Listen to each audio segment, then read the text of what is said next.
So imagine you finally saved up, right? And you bought that top of the line of 50,000 Rand metal detector you've been eyeing for Oh months. yeah, the really high-end gear. Exactly. You pack up your off-road vehicle, you drive out to this quiet, seemingly abandoned field somewhere in South Africa on a Sunday afternoon, and you just start sweeping. Be just enjoying the outdoors. Right. And about an hour later, you hear it, a sharp, solid beep. So you dig down into the dirt and you pull out this incredible tarnished silver coin from like the early 1920s. A fantastic find. You slip it into your pocket, absolutely thrilled with your discovery. But then fast forward a few weeks, instead of, showing off this cool new piece in your living room, you are standing in front of a judge and you're facing up to 3 years in prison. It is a massive shock for people. And it gets worse. You've just been ordered to pay tens of thousands of rands to fund a professional archaeological restoration. And to top it all off, the police have permanently confiscated your vehicle and your extremely expensive metal detector. Yeah, it is a staggering reality check. And it really happens because the typical hobbyist mindset completely clashes with the incredibly strict protective framework of South African heritage law. Which is exactly what we're getting into today. Welcome to the deep dive. Our mission today is to explore the stark legal realities of being a hobbyist metal detectorist in South Africa. I mean, can you really just buy a detector, hit the countryside, and become a treasure hunter looking for old coins? The short answer is going to surprise a lot of people. When folks buy a metal detector, they usually expect the kind of freedom you get from buying a bicycle, right? Yeah. Buy the gear, you find a trail, you just go. Right, it's just a weekend hobby. Exactly. But looking for historical artifacts in the ground is definitely not a recreational free-for-all. To really understand why, we have to look at the massive disconnect between public perception and legal reality. And to do that, we are digging into a stack of complex source material for this deep dive. We're looking primarily at the sprawling National Heritage Resources Act of 1999, which we'll just call the Heritage Act today, along with the highly detailed permit regulations issued by SAHRA. That's the South African Heritage Resources Agency. Right. And those sources paint a very clear picture. You might view an old coin buried in a field as, an isolated shiny prize waiting to be claimed. But the South African government views that exact same coin as a fragile page ripped right out of a national history book. That's a great way to put it. Yeah, the law simply does not view you as a curious amateur enthusiast enjoying the fresh air. If you are scanning the ground for artifacts without the proper credentials, the law views you as a direct threat to the what they call the national estate. Okay, let's unpack this, because national estate sounds so grand and formal. It basically means the collective heritage of the entire country. But to understand why a guy with a metal detector is a threat to it, we first have to define what it is you might actually be searching for. Like, if I'm out looking for quote-unquote treasure, how does the law actually categorize those objects? So the law operates on very strict chronological thresholds. An object isn't just colloquially old to the government. It falls into specific legal buckets. For instance, if that coin or artifact you are looking for is older than 100 years, the Heritage Act officially classifies it as archaeological. 100 years. Okay, so right now we are talking about literally anything dropped before the late 1920s. Yeah, that timeline is the baseline. But it actually shifts depending on the specific context of the object. Let's say you were walking along the coastline, right? And you are searching for remnants of a shipwreck, or maybe some cargo that washed ashore. Oh, sure, beachcombing. Right. Well, the timeline for maritime heritage drops significantly. It's only 60 years. Wait, 60 years for maritime stuff? That's practically yesterday in historical terms. You're talking about ships that went down in the mid-20th century. Yeah, like the 1950s or 60s. And when you consider South Africa's treacherous coastline, often called the Cape of Storms, it is essentially a massive, sprawling underwater museum. Oh, wow. I didn't think about it like that. Shipwrecks from those eras represent significant chapters in maritime engineering, global trade routes, and unfortunately, often human tragedy. So that 60-year threshold protects those sites from being stripped by recreational divers or folks on the beach just looking for brass fittings to sell as scrap. That makes total sense. And it goes further. If the artifact happens to be associated with military history, the threshold is 75 years. 75 years. So we're talking Boer War relics, World War I, and definitely World War II items. Exactly. And then there are meteorites along with paleontological material. Meaning fossils, evidence of ancient life. Right, fossils. Those are legally protected regardless of their age or when they actually hit the ground. The moment you are dealing with objects that cross any of these specific thresholds, Yeah. you have officially crossed out of the realm of just finding a shiny thing in the dirt. You are now in the realm of protected national heritage. And here is where the treasure hunter's dream just hits an absolute brick wall. The Heritage Act plainly states that all archaeological objects, all paleontological material, and all meteorites are the property of the state. Yes, total ownership. The state asserts this because these artifacts are finite, non-renewable resources. Once they're gone, they're gone. Right. The preamble of the Act explicitly notes that heritage resources have lasting value in their own right, and they provide crucial evidence of the origins of South African society. It's such a fascinating concept when you think about it. Like, if I drop a coin out of my pocket today, it's mine. But if someone dropped a coin a century ago, it essentially undergoes this bizarre legal alchemy in the soil. It magically transforms into state property. That's a perfect way to visualize it. It's almost like a reverse expiration date on ownership. The older an item gets, the less it belongs to whoever manages to pull it out of the ground. Exactly. Because if the country operated on a totally free-for-all finders keepers system, the physical evidence of South Africa's really complex history would just disappear into private living rooms. It would be entirely stripped of its broader context. So, okay, if the state owns the coin the moment it turns 100, the obvious loophole for the listener is simply to ask the state for permission. Ah, you'd think so. Right. A hobbyist might think, okay, fine, the state owns it. Let me just get a permit to go hunt for these things, enjoy the thrill of the discovery, report what I find, and maybe keep a few duplicate coins for myself. Yeah, that assumption completely ignores the actual mechanism of the permit process. Getting a permit from SAHRA isn't like paying a small, administrative fee to get a fishing license for the weekend. Right. It's actually much closer to being asked to prove you're a licensed civil engineer before you're allowed to drive your car on a public road. Wait, really? So I can't just fill out a form online, pay a 50 Rand processing fee, and go beep beep in a farmer's field? Not at all. The SAHRA regulations stipulate that permits to use metal detectors on archaeological sites are issued only to persons the Heritage Authority deems to be qualified archaeologists or paleontologists. Qualified professionals? Yes, or those with highly specific appropriate academic expertise. Okay, I need to understand why the law is so incredibly hostile to the amateur here. Let's say I find a coin in an empty field. I carefully dig a neat little hole. I take the coin, I fill the hole back in. The field looks exactly the same as it did before I arrived. What is the actual harm? The harm is that you have permanently destroyed the stratigraphy of that site. Wait, stratigraphy? You mean the actual layers of the dirt? Yeah, the layers. Archaeology is not about the shiny objects themselves. It's about the relationships between the objects and the earth surrounding them. Stratigraphy is the careful scientific study of how soil, debris, and human activity have layered over time. So when a professional archaeologist finds a 1920s coin, they don't just yank it out. They want to know exactly what layer of soil it was resting in. Right, because that tells a story. Exactly. They want to know what seeds or pollen were trapped in that exact same layer. They look for microscopic traces of an old campfire maybe just a few inches away. That context is what tells us how people actually lived. So by digging a hole with my little garden trowel, I'm basically tearing pages out of a history book just to get to the prize at the bottom. That's it, exactly. You extracted the noun, but you deleted all the adjectives and verbs that gave it any meaning. Once you mix up those delicate layers of soil, that contextual data is gone forever. No amount of advanced science can ever put it back together. Wow. That is precisely why the law requires meticulous scientific excavation, which a weekend hobbyist simply cannot provide. Okay, I get the science, I really do. But- But I have to push back here on behalf of the listener. Isn't this framework incredibly elitist? How do you mean? Well, the preamble of the Act talks about how heritage belongs to the nation, right? How it helps define our shared cultural identity. But in practice, the state is basically saying that history belongs to everyone, as long as you have a PhD and full university backing. It definitely feels that way to a lot of people. Because if a hobbyist is out there every single weekend, putting in the hours, aren't they doing the legwork that underfunded state departments just can't afford to do? It is the classic tension between the amateur enthusiast and the professional conservationist.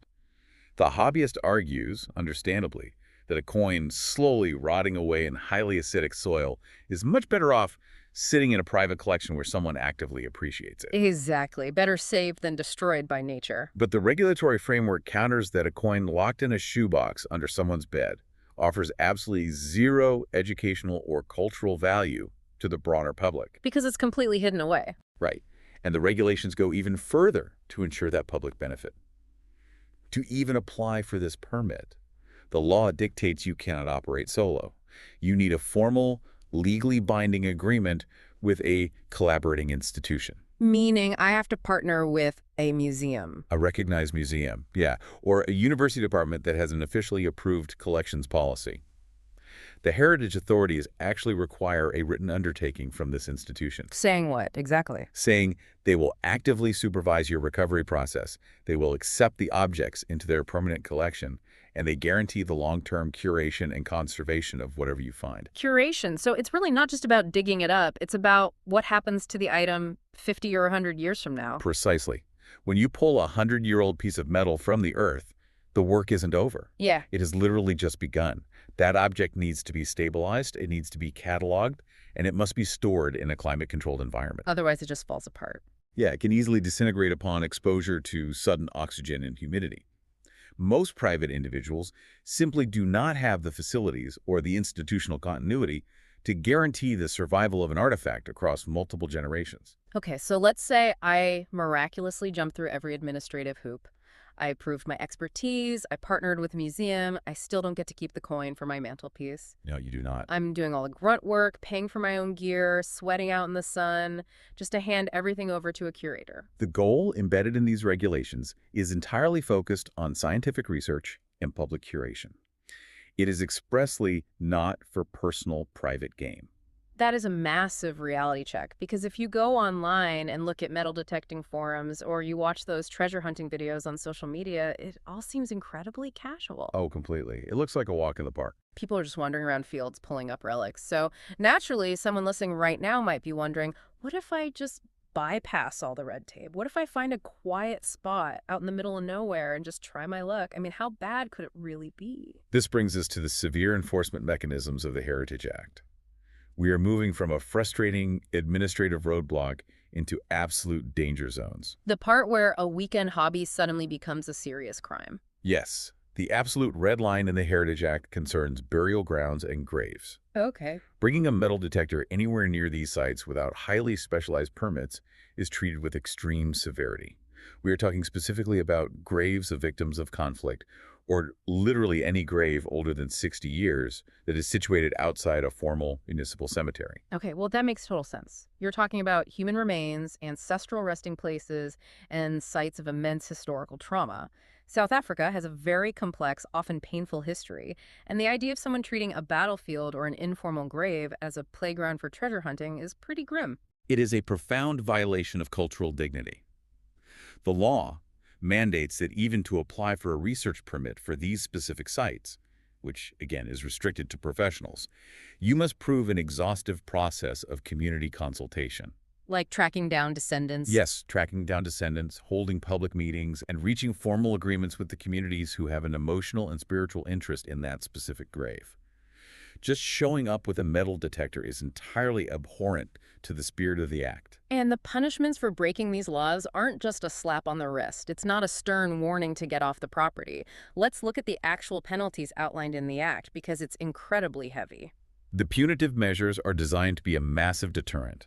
Contravening the laws on archaeological sites or graves can result in a harsh fine or imprisonment for a period not exceeding 3 years, or both. 3 years in prison.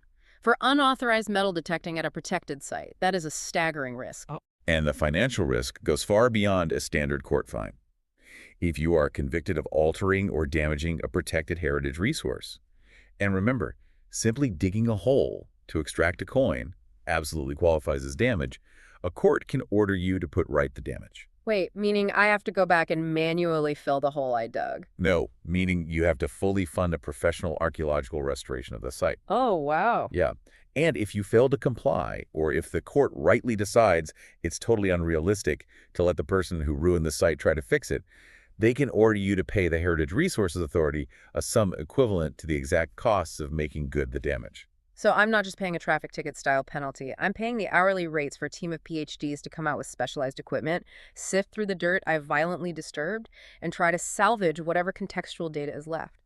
That could easily run into hundreds of thousands of rands. Easily. Hmm. The costs are astronomical because the process of mitigating archaeological destruction is incredibly slow and labor-intensive. Here's where it gets really interesting, because the law doesn't stop at fines, prison time, and massive restoration bills. I was reading through the forfeiture clauses of the act, and this is the part that should make any rogue treasure hunter physically sweat. The forfeiture clauses are strict. They don't just lock you up or bankrupt you. The court can actually confiscate your gear entirely.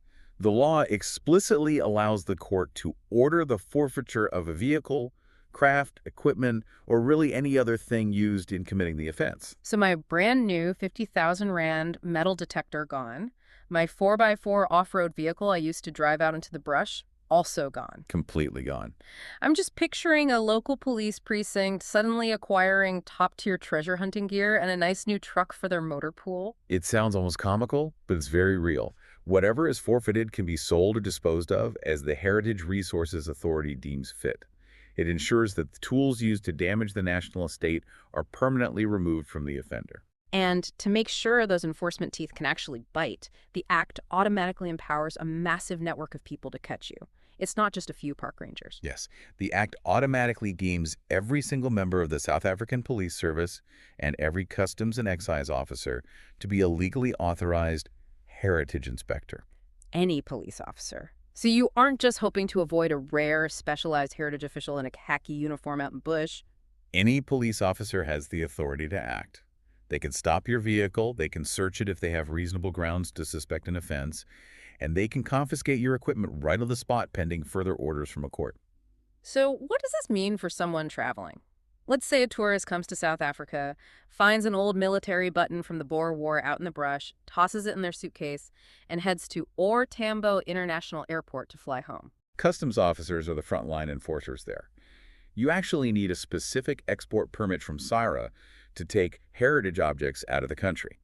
Because customs officials are legally empowered as heritage inspectors, they can and will seize the artifact right at the security checkpoint. That is wild. The net is cast incredibly wide because the state recognizes that heritage theft is often an opportunistic crime, and they just need eyes everywhere to protect it. Okay, let's take a breath and summarize this deep dive. We set out today to answer a pretty straightforward question. Can you just buy a detector, hit the countryside in South Africa on a Sunday, and become a hobbyist treasure hunter looking for old coins? And the reality, based on the law, is a resounding, legally binding no. It is a definitive no. If you are looking for things that fall under those historical timelines, the 100-year mark for general archaeological objects, 60 years for maritime wrecks, 75 years for military history, or any kind of meteorite, you are not a hobbyist in the eyes of the law. You are attempting to interact with the national estate. Exactly. The state owns the past. The permits required to access these sites are not handed out like fishing licenses. They are rigorous academic filters designed to ensure that history is excavated scientifically, documented thoroughly, and preserved in a museum for the public, not hoarded in a private collection. And if you choose to ignore those filters, you're stepping into a realm of severe legal consequences. As we discussed, the punishments range from losing your metal detector and your vehicle to paying exorbitant restoration costs, or even spending up to 3 years in prison. It is a framework completely designed to ensure that history is preserved for everyone, not extracted for the amusement or profit of a few. We've spent this entire deep dive talking about the rigid legal frameworks, the massive fines, and the complex science that lock down the past. But I know you had a final thought on this that really shifts the perspective. Yeah, stepping away from the strict text of the law, it leaves you with a profound philosophical question to mull over. Right now, the law protects objects that are 100 years old. That means things dropped in the 1920s. But time never stops moving. That 100-year window is constantly sliding forward. Right, so eventually the protected zone swallows the 1980s, the 1990s, the 2000s. Wait, I shouldn't say that. It just keeps moving forward year by year. Exactly. If a century from now, our everyday trash, our dropped cell phones, our plastic debit cards, our lost car keys automatically undergoes that legal transformation to become protected state heritage, At what exact moment does our messy, mundane present become untouchable history? That is trippy to think about. We are quite literally dropping future artifacts into the dirt every single day. So the next time you lose something in a field, ask yourself, are you just being careless, or are you actively seeding a protected archaeological site for a treasure hunter in the year 2126?